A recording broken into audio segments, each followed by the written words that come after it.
customer is looking more at body styling of cars which are more SUV and crossover driven than what was the case in the past. But next 10 years are ours. So the market is going to grow exponentially and it'll explode.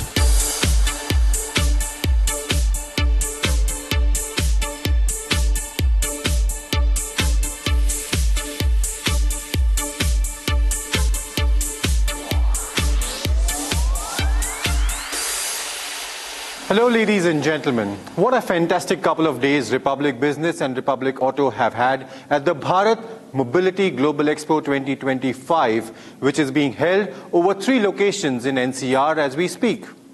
What's been put together this year, from the exhibits to the aspirations to the footfall, has been mind-blowing. The mega event is likely to see a footfall of 5 lakh people over 5 days at a time that India is gunning to become the world's largest auto industry in the next 5 years. The buzz has been clubbed with a touchdown of 12.5% growth of the auto industry in India. The excitement on ground was met with splendid advancement across all different players. We've had a wonderful few days at the Bharat Mobility Global Expo 2025, and I'm here to get the big highlights and takeaways.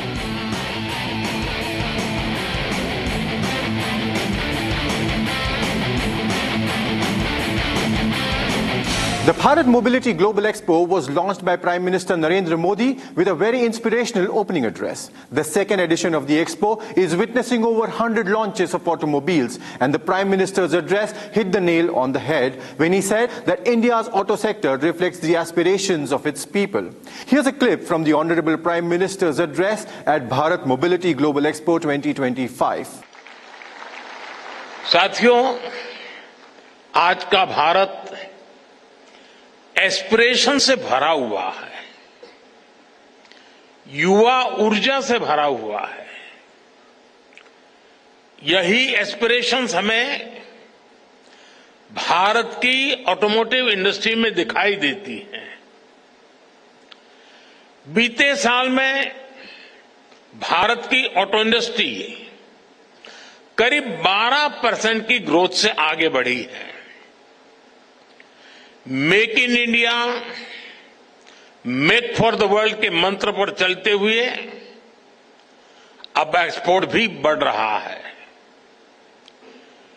इतनी तो दुनिया के कई देशों की population नहीं है जितनी हर साल भारत में गाड़ियां बिक रही हैं। बीते कुछ सालों से इलेक्ट्रिक मोबिलिटी को लेकर भारत में बहुत तेज ग्रोथ देखी जा रही है। बीते दशक में इलेक्ट्रिक व्हीकल की बिक्री में 640 गुना की वृद्धि हुई है। 640 गुना। 10 साल पहले जहां एक साल में सिर्फ 2600 के आसपास इलेक्ट्रिक व्हीकल बिके थे, वर्ष 2024 में 16,80,000 से ज्यादा व्हीकल बिके हैं।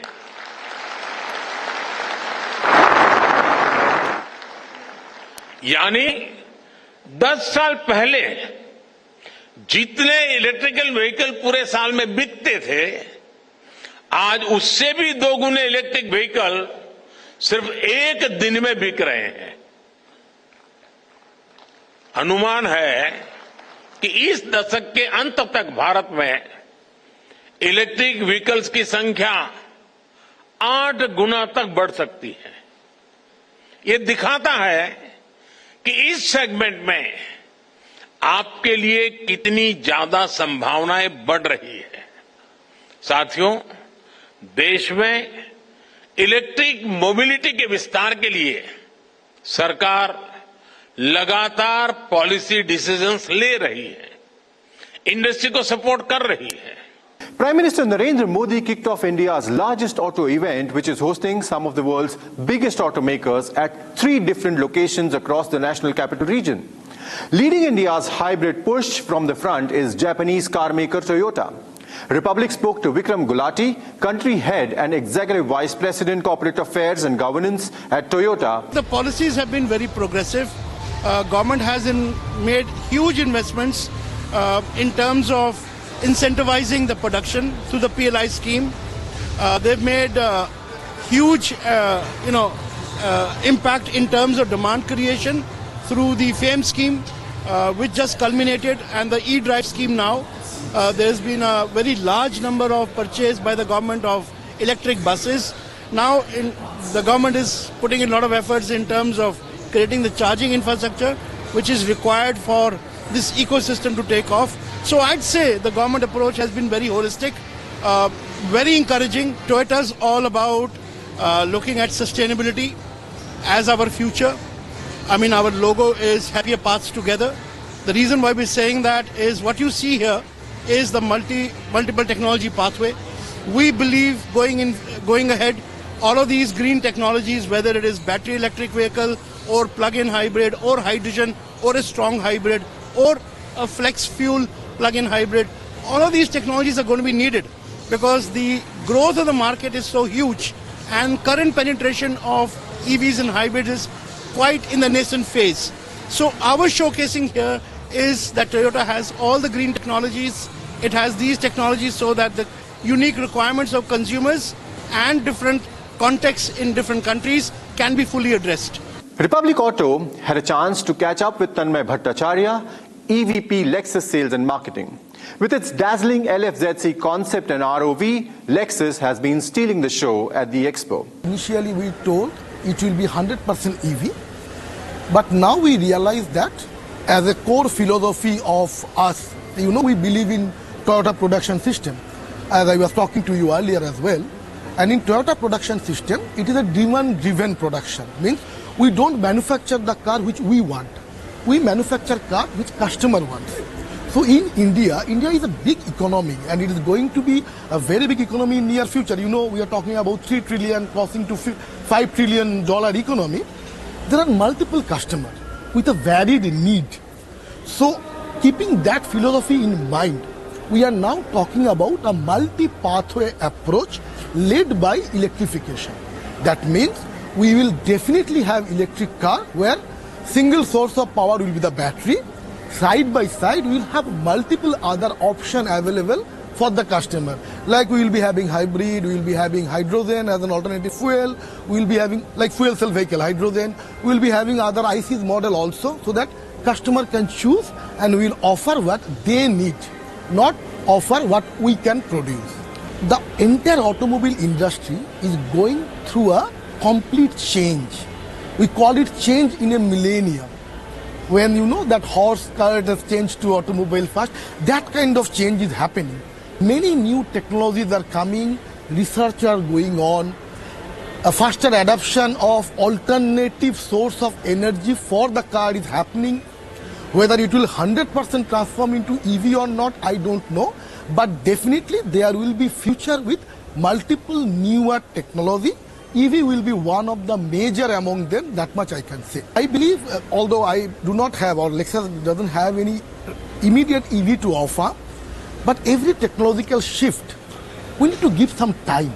I think government doing a massive work on that, and that's why you can see the numbers are going up, people are adopting EVs, infrastructure is taking space. But a little patience we all should have to allow this technology to settle down. Things will improve. Things have improved over a time. The things which 3 years, 4 years back, now things have drastically changed, improved much. So I believe we need to be a little patient and give all the authorities that time to settle down everything. The Bharat Mobility Global Expo saw a great emphasis on EVs. Now, EVs have witnessed a staggering growth in India, despite which Maruti Suzuki made a rather late entry in India's EV market. We caught up with Partho Banerjee, Head of Marketing and Sales, Maruti Suzuki, to know exactly why. It's a pure EV-born platform product which we have launched, and we are committed to the Indian customers that in the next 5 years we will come in with another 5 models. When we start selling this product, we will surely send it for that testing and we will let you know what the ratings are. Yash. It has got the 7 airbags, It has got ADAS, so whatever safety features anyone is offering it, we are offering a one notch higher actually. The Expo's horizon was way beyond EVs, and Republic Auto, in a conversation with Jatin Ahuja, founder and MD Boy Toyz, got a glimpse of the growing demand for pre-owned luxury cars in India. So what we are doing as far as our industry goes over the last, I would say 5 years, this is the best I have seen in my 21 years of my career. And आने वाले 10 साल सिर्फ हमारे हैं. We are going to do a lot of numbers, and if the pace remains same, we are going to be the best as far as the world goes. I think we are 6th or 7th largest in the world. We'll be definitely doing much better now, yeah. Last EV में 3-4 साल में जो growth हुई है वो बहुत बहुत अच्छी हुई है, और infrastructure I would not say slowly and gradually बहुत फास्ट पेस पे कोप अप कर रहा है, because of course we are a lot of people, so ideally of course the infrastructure of course is whatever is needed is quite a lot, so it takes time, but yeah, definitely pace is good, and very happy with the way our country is progressing as far as the EV infrastructure is concerned. So earlier, when it comes to the EV industry, the biggest issue was the range.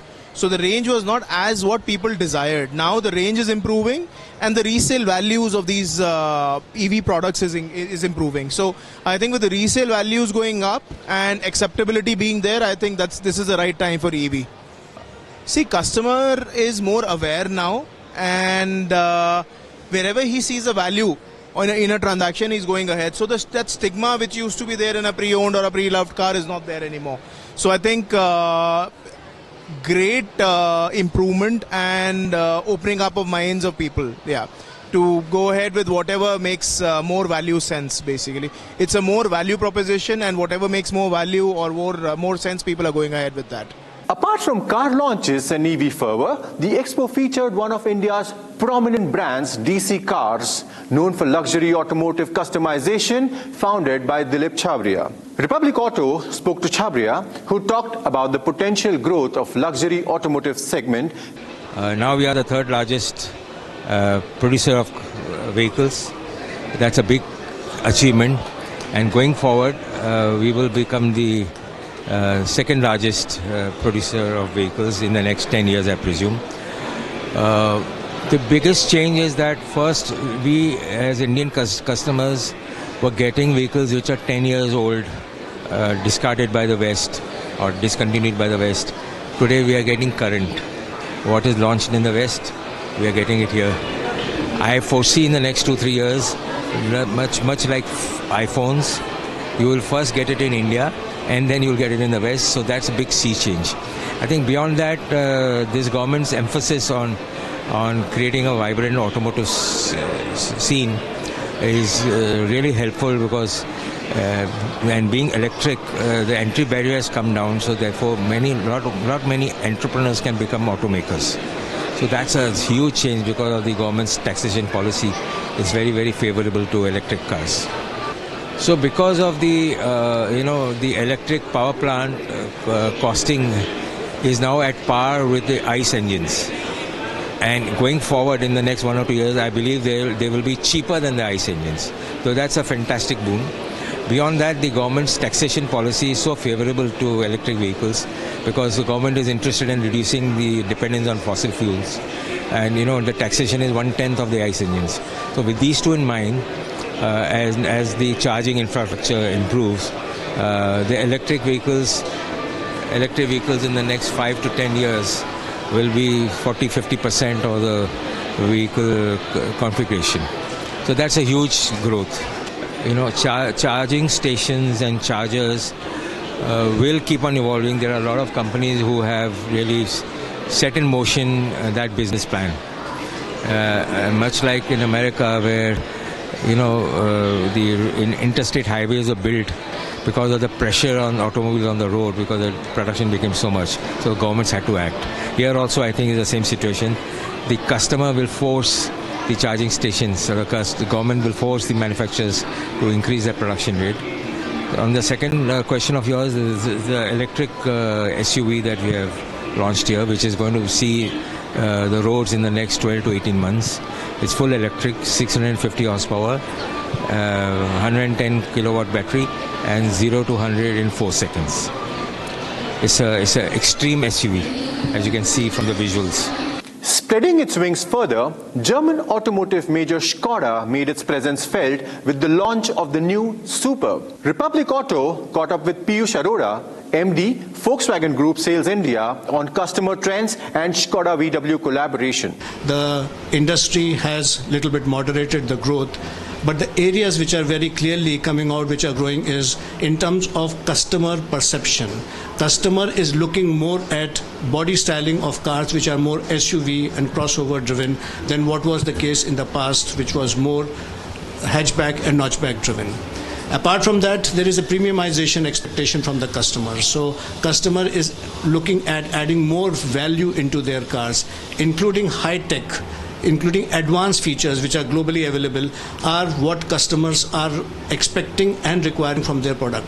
I do see, apart from that, also driven by the environmental concerns, there is definitely for fuel efficiency as well as for alternate powertrains like electric vehicles are gaining customer preferences at this point in time. Of the almost 2.5 decades of different organizations and different brands which are present, we have always focused, apart from innovation and bringing in new technologies into the Indian market, we have always focused on partnership with our partners downstream and upstream, building our people in the organization. So if you see today, we have a very high network of almost 500 touch points across India across our 5 brands, and these are our partners who help us in the retail network to sell our products. But at the same time, we have more than 150 supplier partners who are also helping us to develop products in India, to be able to make them competitive in India, but also give us opportunity for exporting those cars out of India. In the space of product development, we have also established a lot of engineering partners in the country, which has helped us to evolve and locally develop cars which we can then successfully sell not only in India but also globally. Volkswagen Group, for addressing the climate change, has very clearly laid down its strategy in terms of electrification. So we are focusing on electrification of our fleet globally. Our product portfolio, almost 8 to 9% of 9 million cars which we sell globally across our brands are electric vehicle. And we want to also, we also believe that the same trend will evolve even in India. And we are going to take Indian approach step by step. So we already started bringing our global product as fully built up units. So as in the motor show you would have seen, Porsche is launching 2 new electric vehicles, the electric Macan as well as the new electric Taycan. Apart from that, Audi already has brought in the e-tron range of cars into the country, which are successfully selling in the country. But at the same time, we are also looking at opportunities of bringing other brands through this route. Once we have seen which product is more attractive for the Indian market, we would look at the opportunity of locally assembling them. But at the same time, we will also look at, by turn of the decade, that we have a fully developed Indian vehicle which we can then sell in the premium volume segment in the country. IPO-bound Greaves Electric Mobility Limited is all excited about its D Street debut. On the sidelines of the expo, K. Vijayakumar, ED and CEO of Greaves Electric Mobility, gave us a glimpse of the company's glittering new EV motorcycle. Motorcycle is something which a consumer rides. He doesn't sit on it, he rides a motorcycle. Scooter is something which he sits on it, right? So that's the first thing. Motorcycle is in the head. So it's a very passionate purchase. He sees personality in the motorcycle he buys. Second is it's used for relatively larger distances. People with an average would like to do a 130, 120, 150 kilometer. Upward of that, closer to 200. The third is the power and the initial pickup required is very different. Now to house all of that into a battery and to get it into a viable proposition to compete with an ICE vehicle is the challenge which I think the industry is grappling with. And it has reached certain, couple of products which has been recently launched. So that's the journey which is traveling. And it will need substantial investments in R&D, technology, product for it to reach where it is. So I think that's the journey. And I see the industry catching up in the next 2-3 years on that. Commendable job by Government of India in terms of the road infrastructure. The ministry and the government, they're working. The kilometers which we are building a day, I think is exceptional work. So I don't think there is industry has any complaints on the roads and the way that whole infrastructure is getting. Now, on the so outside the road, on the infrastructure, there are two major, I would say, subjects to be handled. One is charging, because battery is limited, and consumer needs a particular range to travel a particular distance. Now, this can happen at two levels. Either it has to be a swap solution, or it has to be fast charging. Now, it depends on use cases, and it depends on the initial investment which you're putting in. Different manufacturers have different roadmaps to it. We are more towards fast charging. Means a consumer today buys a battery, and if he's able to get a 30 minutes, 15 minutes or 45 minutes fast charge, and that tops up the battery by beyond 60-70%, I think that serves the purpose till he reaches evening in a different place where he can charge. So that's the second piece of it. The third piece of it is after-sale service. So the whole EV ecosystem has to reach the same level as much that of an ICE engines. The only problem is they took 40 years or 4 decades to get where they are. We need to do it in maybe half a decade. So that penetration of availability of spare parts, availability of service, and building that capability and talent across India for servicing these vehicles is the challenge. And that's what I think the government, industry, and all the bodies are working towards it. So we're very confident we should be able to get there in the next, I would say, 3 to 5 years. If you want to catch up with all the electrifying action live at Bharat Mandapam, the Bharat Mobility Global Expo 2025 is open till January 22. For more exciting auto updates, stay tuned to Republic Auto and Republic Business.